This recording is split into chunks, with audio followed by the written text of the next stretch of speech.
Welcome back to my channel Seujita. आज आपलोকৰ মাজলৈ লৈ আহিছোঁ এটা ভিডিঅ'। আমি বহুত দিন ভিডিঅ' দিয়া নাই, আজি এটা ভিডিঅ' আপোনালোকলৈ লৈ আহিছোঁ। আশা কৰোঁ ভিডিঅ'টো চাই আপোনালোকে সকলোৱে ভাল পাব। এই ফুলৰ পুলিখিনি মই অকণমান যত্ন লওঁ আৰু চাই থাকক আপোনালোকে আমাৰ ভিডিঅ'টো। এইটো হৈছে এটা তুলসী পুলি। এই তুলসী পুলিটো এইটো দেখিছে, মই এনেকৈ টাবতে ৰুইছোঁ। মাটিটো ৰুই থোৱা আছে। এতিয়া মই এইটো অকণমান চাফ চিকুণ কৰিম।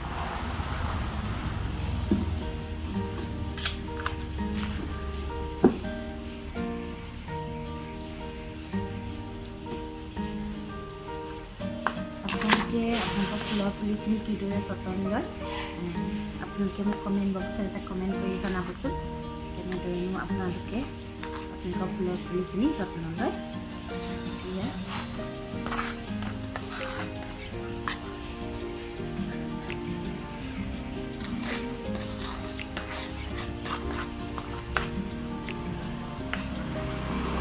তুলসী যিহেতু সকলোৱে ভাল পায় আৰু সকলোৱে তুলসী পূজা কৰে, যিহেতুকে সকলোৰে তুলসী আছেই।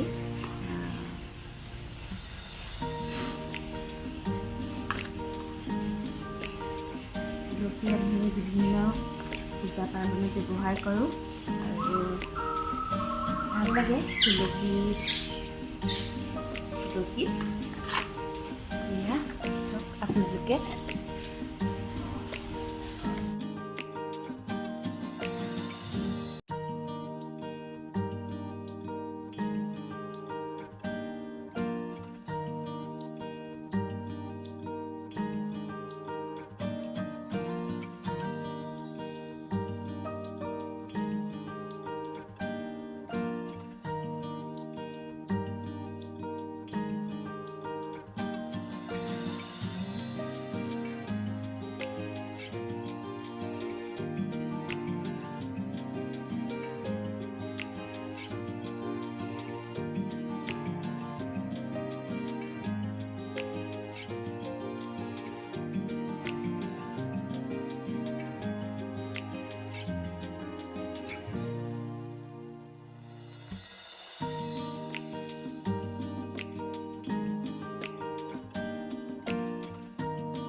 কৰি দিম।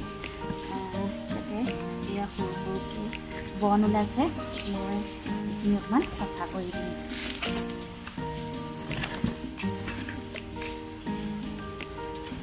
ইয়াতে মই কেইটামান তৰমুজৰ গুটি দি থৈছিলোঁ। এয়া দেখিছে আপোনালোকে, এয়া ওলাইছে অকণমান, এয়া পুলি ওলাইছে।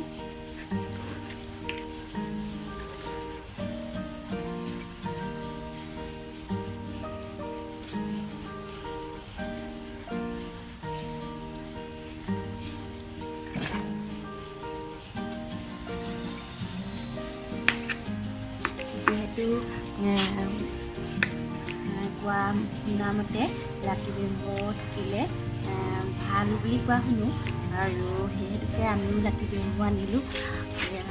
লাকি বেম্ব দি থৈছোঁ আৰু স্নেক প্লেণ্ট, মানি প্লেণ্ট, সকলোৰে ঘৰত স্নেক প্লেণ্ট, মানি প্লেণ্ট আৰু লাকি বেম্ব প্ৰায় আজিকালি দেখা পোৱা যায়েই সকলোৰে ঘৰত। সেয়া দেখিছে, মই এইখিনি খুচৰি দিছোঁ ধুনীয়াকৈ।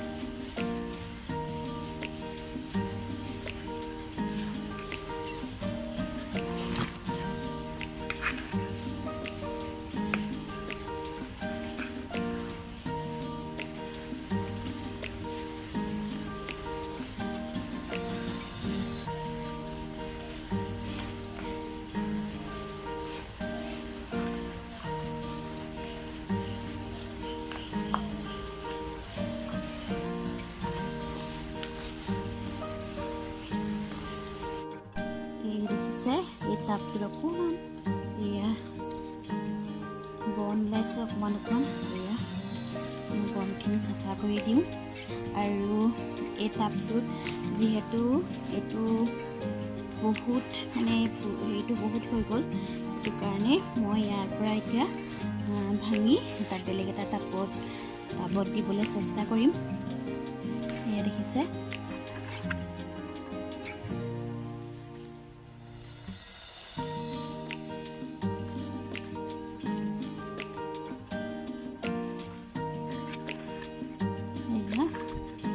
পৰা মই বেলেগ দিবলৈ চেষ্টা কৰিম, বেলেগ এটা দাবলৈ নিবলৈ। এয়া দেখিছেনে, প্ৰথমে আমি ইয়াত এপাহে মাত্ৰ এটাহে থাল ইয়াত ৰোৱা হৈছিলে, কিন্তু এতিয়া কেইটা হৈ গ'ল, 1 2 3 4 5টা হৈ গ'ল। তেনেকৈ ইয়াতো স্নেক প্লেণ্ট মাত্ৰ এটাই আছিলে, কিন্তু এইকেইটা আমাৰ লাহে লাহে ওলাইছে আৰু এইকণি অকণমানিকৈ আমাৰ ওলাইছে। আৰু এইটো মায়ে ৰুইছিলে ফুল, এইকেইটা আচলতে মায়ে ৰুইছিলে, মায়ে মই দুয়োগৰাকী লগ লাগি ৰুইছিলোঁ, কিন্তু মায়ে বেছিকৈ ৰুইছিলে। এইটো ফুলটো দেখিবলৈ বহুত ধুনীয়া হয়, এইটো জবা ফুলটো কেইবাটাও কালাৰ হয়, এইটো দেখিছে আপোনালোকে। এয়া দেখিছে, এয়া ফুল এপাহ মেলিছিলে, ফুল, কিন্তু এতিয়া আকৌ ফুলখিনি নাইকিয়া হৈ গৈছে, আকৌ নতুনকৈ হ'ব এতিয়া বাৰু। এয়া এইখিনি অকণ বন উঠিছে, মই চফা কৰি দিছোঁ।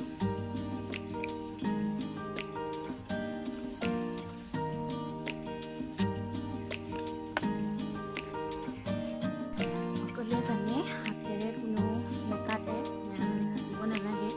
এতিয়া মই এখন কেঁচিৰ সহায়ত শুকান ভাতখিনি কাটিম।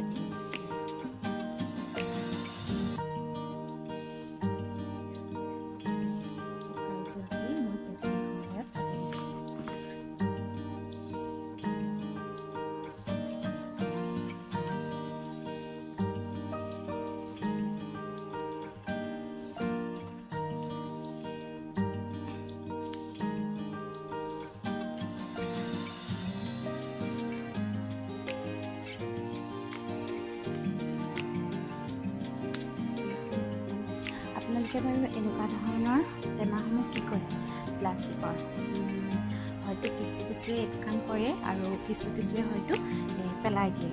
আৰু আপোনালোকে এনেকুৱা ধৰণৰ টেমাবোৰ আনি ইয়াত ফুটা কৰি, গজালেৰে ফুটা কৰি আপোনালোকে ফুল ৰুব পাৰে। টাব নিকিনাকৈও আপোনালোকে এনেধৰণৰ টেমাখিনি পেলাই নিদি আপোনালোকে সহজ কামত ব্যৱহাৰ কৰিব পাৰে। আহকচোন মইনো কেনেকৈ ব্যৱহাৰ কৰোঁ আপোনালোকক দেখাম। আপোনালোকে দেখিছিলে এই টাবটোত বেছি হৈ থকা ফুলখিনি মই এতিয়া এই টাবটোলৈ ইয়াতে গজালেৰে এতিয়া ফুটা কৰি ল'ম, আৰু তাৰপিছত ইয়াতে মই মাটি দি সেই ফুলপাহ ইয়াতে ফুলজোপা ইয়াতে ৰোপণ কৰিম। মই কেনেদৰে মাটি আনি কি কৰোঁ আপোনালোকে চাই থাকক। এতিয়া এইটো ফুল ৰুবৰ কাৰণে প্ৰথমে মোক লাগিব মাটি। আহকচোন মই এতিয়া অকণমান মাটি আনি পুলিটো ৰোপণ কৰোঁ। এয়া মই মাটি আনিলোঁ, ইয়াতে এতিয়া মই ভালদৰে মাটিখিনি